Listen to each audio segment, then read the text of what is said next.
بسم اللہ الرحمن الرحیم۔ السلام علیکم ناظرین، آج ہم قرآن پاک کے 26ویں پارے کے خلاصے کا آغاز 46ویں سورت سورہ الاحقاف سے کریں گے۔ اس پارے میں سورہ الاحقاف کے علاوہ سورت محمد صلی اللہ علیہ وآلہ وسلم، سورہ الفتح، سورہ حجرات اور سورہ قاف اور سورہ الزاریات بھی شامل ہیں۔ سورہ القاف کی آیات نمبر 15 سے ماں باپ کے ساتھ حسن سلوک کی تاکید کا حکم ہے، اور ماں نے حمل اور وضع حمل کے دوران جو بے پناہ مشقتیں اٹھائیں ان کا ذکر ہے، اور یہ بھی بتایا کہ حمل اور دودھ چھڑانے کی مدت 30 ماہ ہے۔ پھر قرآن نے بتایا کہ سال اولاد پختگی کی عمر کو پہنچنے کے بعد اللہ تعالیٰ سے اس کی نعمتوں کا جو اس نے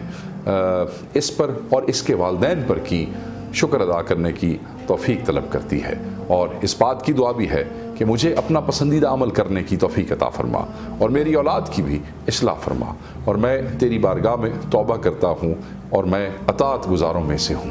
اللہ تعالیٰ اپنے وفاشار اور اپنے ماں باپ کے فرما بردار بندوں کے لیے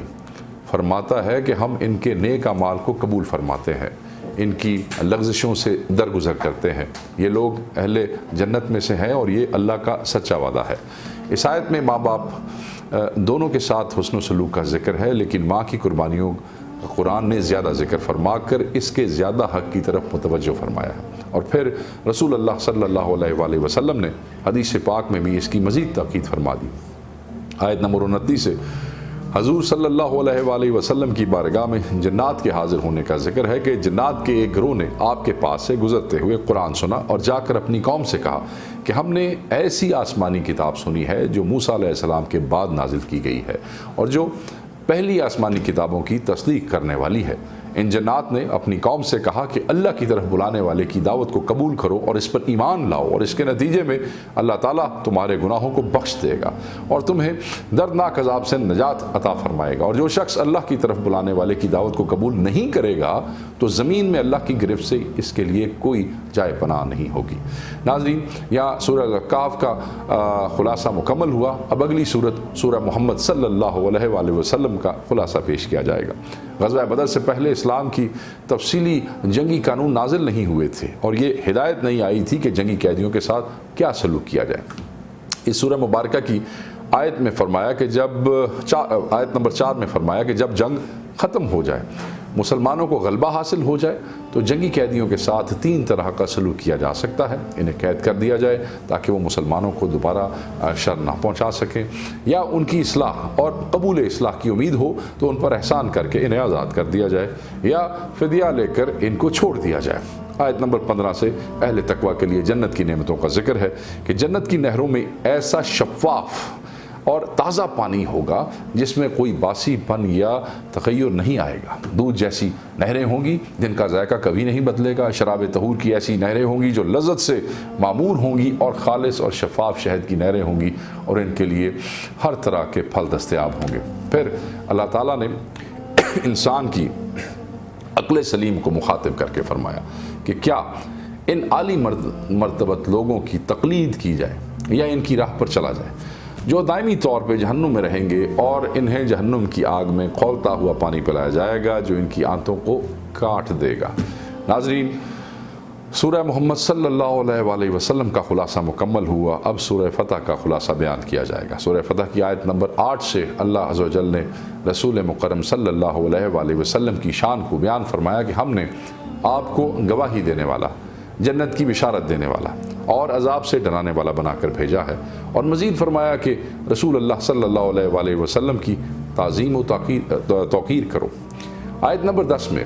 اللہ تعالیٰ نے بیت رضوان کے منظر کو بیان کرتے ہوئے رسول اللہ صلی اللہ علیہ وسلم کے ہاتھ کو اپنا ہاتھ قرار دیا، اس لیے ان کے ہاتھ پر بیت در حقیقت اللہ ہی سے بیت ہے۔ آیت نمبر 11 میں جہاد سے پیچھے رہنے والوں کی حقیقت حال سے اپنے نبی کریم صلی اللہ علیہ وسلم کو باخبر کرتے ہوئے فرمایا کہ یہ لوگ بہانہ بازی کریں گے کہ ہم اپنے مال اور اہل خانہ کی مصروفیت کی وجہ سے شریک نہ ہو سکیں، سو ہماری خطا معاف فرما دیجیے۔ اللہ تعالیٰ نے فرمایا کہ یہ اپنے منہ سے وہ بات کہتے ہیں جو ان کے دل میں نہیں ہے۔ آیت نمبر 18 سے اللہ تعالیٰ نے ان وفادار صحابہ اکرام رضوان اللہ علیہم اجمعین کو، جنہوں نے حدیبیہ کے مقام پر رسول اللہ صلی اللہ علیہ وآلہ وسلم کے ہاتھ پر جان نثاری اور جان سپاری کی بیعت کی تھی، اپنی رضامندی کی قطعی سند سے نوازا، پس جس سے اللہ راضی ہو جائے اس کے ایمان کی صداقت اور اخلاص ہر قسم کے شک و شبہ سے بالاتر ہوتی ہے، اور ان کے بارے میں دل میں کوئی بھی بدگمانی اللہ تعالیٰ کی اس سند رضا کی نفی ہے۔ رسول اللہ صلی اللہ علیہ وآلہ وسلم نے صحابہ کرام سے فرمایا تھا کہ میں نے خواب دیکھا ہے کہ ہم بے خوف و خطر ہو کر بیت اللہ میں داخل ہو رہے ہیں، لیکن جب صلح حدیبیہ کے موقع پر معاہدہ حدیبیہ کی شرائط کے تحت صحابہ کرام کو عمرہ ادا کیے بغیر احرام کھولنا پڑا تو بعض صحابہ کرام کے جذبات کو ٹھیس پہنچی اور انہوں نے اپنے قلبی اضطراب کا اظہار کیا۔ اللہ تبارک و تعالیٰ نے فرمایا، اللہ نے اپنے رسول اللہ صلی اللہ علیہ وآلہ وسلم کے حق پر مبنی خواب کو سچ کر دکھایا، اور ایک نہ ایک دن تم ضرور بے خوف و خطر ہو کر سر کو منڈاتے ہوئے یا بال تشواتے ہوئے انشاءاللہ حرم کعبہ میں داخل ہو گئے۔ اور پھر اللہ تعالیٰ نے عنقریب فتح کی نوید بھی سنائی۔ اس صورت کی آخری آیت میں رسول اللہ صلی اللہ علیہ وآلہ وسلم کے اصحاب کی وہ صفات بیان کی ہیں جو پہلے سے تورات اور انجیل میں بیان کر دی گئی تھی کہ وہ کفار کے مقابلے میں انتہائی سخت ہیں، آپس میں رحیم و شفیق ہیں۔ اے مخاطب، تو جب بھی انہیں دیکھے گا اللہ کی عبادت میں مشغول پائے گا، وہ اللہ کے فضل اور رضا کے طلبگار رہتے ہیں اور ان کی جبینیں سجدے کے اثر سے روشن ہیں۔ صحابہ کی شان میں بیان کردہ ان آیات کے ساتھ سورہ فتح کا خلاصہ مکمل ہوا۔ اب سورہ حجرات کا خلاصہ بیان کیا جاتا ہے۔ سورہ حجرات کی ابتدا میں اللہ تعالیٰ نے بارگاہ نبوت صلی اللہ علیہ وآلہ وسلم کے آداب کو بیان فرمایا کہ آپ صلی اللہ علیہ وآلہ وسلم کی آواز پر آواز کو اونچا کرنا بھی ادب کے منافی ہے، ان کے ساتھ اونچی آواز سے بات کرنا بھی ایسی بے ادبی ہے جس سے ساری نیکیاں برباد ہو سکتی ہیں، اور اہل ادب کے لیے مغفرت اور اجر عظیم کی نوید سنائی گئی ہے۔ آیت نمبر 9 میں مسلمانوں کے متحارب گروپوں میں عدل و انصاف پر مبنی صلح کا حکم دیا گیا ہے اور اخوت ایمانی کا بیان ہوا ہے۔ اس صورت کے دوسرے رکوع میں اخلاقیات کی تعلیم ہے،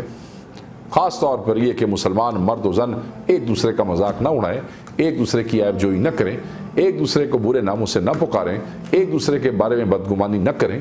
دوسرے کے پوشیدہ احوال کا سراغ نہ لگائیں اور ایک دوسرے کی غیبت نہ کریں، اور پھر غیبت کو اتنا گھناؤنا جرم قرار دیا کہ گویا اپنے مردہ بھائی کا گوشت نوچنا ہے۔ یہ بھی بتایا کہ انسانیت کی اصل ایک ہی ہے، یعنی سب آدم علیہ السلام اور حوا کی اولاد ہیں، اور قبائل اور برادریاں فخر کے لیے نہیں بلکہ تعارف کے لیے ہیں۔ اخلاقیات پر مبنی ان تعلیمات کے ساتھ ہی سورہ حجرات کا خلاصہ مکمل ہوا۔ اب سورہ قاف کا خلاصہ بیان کیا جائے گا۔ اس صورت میں ایک بار پھر اللہ تعالیٰ کی قدرت کی نشانیوں کو بیان کیا گیا ہے، یعنی آسمانوں کی رفت اور شمس و قمر اور کواکب و نجوم سے اس کا مزین کرنا، اس میں کسی شگاف کا نہ ہونا، اور زمین کی وسعت اور اس میں بلند و بالا پہاڑوں کو لنگر کی طرح ثبت کر دینا، آسمان سے بارش کا برسنا اور اس سے طرح طرح کا اناج، پھل پھول اور باغات کا اگانا، مردہ زمین کو زندہ کرنا وغیرہ۔ آیت نمبر 16 میں بتایا کہ اللہ انسان کا خالق ہے، اس کی شرک سے بھی زیادہ قریب ہے، اور ظاہری اعمال تو درکنار، وہ تو انسان کے دل و دماغ میں پیدا ہونے والے وسوسوں اور دل میں آئے خیالات کو بھی جانتا ہے۔ اس کے ساتھ ہی سورہ قاف کا خلاصہ بھی مکمل ہوا۔ اب سورہ زاریات کا خلاصہ بیان کیا جائے گا۔ سورہ زاریات کی آیت نمبر 15 سے اہل تقویٰ کے اوصاف بیان کیے کہ وہ راتوں کو بہت کم سوتے ہیں، رات کے پچھلے پہر استغفار کرتے ہیں، اور یہ بھی اللہ تعالیٰ نے جن کو مال کی نعمت سے نوازا ہے ان کے مال میں سائل کا بھی حق ہے، اور ان کا بھی جو اس نعمت سے محروم ہے۔ سورہ کے آخر میں حضرت ابراہیم علیہ السلام کے پاس فرشتوں کی